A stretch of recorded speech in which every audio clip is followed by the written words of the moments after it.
overuse injuries, not too uncommon at all. And honestly, like I think part of that is maybe just because having muscle doesn't really help all that much in disc golf. Actually, I've always struggled with getting my legs to grow. And I was talking with my brother a couple months ago, and he's like, "Dude, maybe because you walk so much, you do so much Mhm. cardio just on that front, maybe that hold you back a little bit." And I'm hopeful there's some truth to it because like this off season now, I'm not as active, and so hopefully I can see some growth in my legs. You're just not getting enough calories with as much Mm. cardio and stuff that you do on top of working out.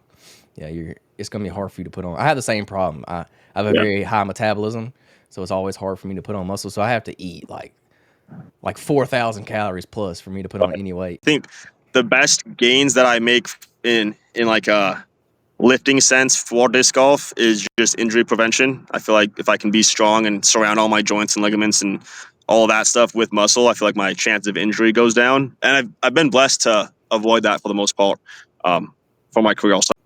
Yeah, and I would go to say that the reason you haven't had any big injuries in your career is because you work out so much. Because Right. you're working out your ligaments, you're strengthening your muscles, you're building that bone density and things like that. And that goes a long ways Yeah.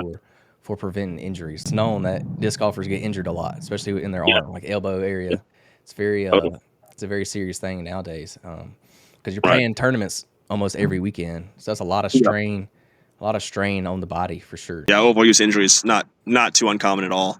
And honestly, like I think part of that is maybe just because having muscle doesn't really help all that much in disc golf, and so then you get a lot of people that are just kind of skinny and just they can use the levels and use the flexibility to sling a disc really far, but it takes a toll. And then if they don't have the muscle since they don't need it, then it can get kind of backfire.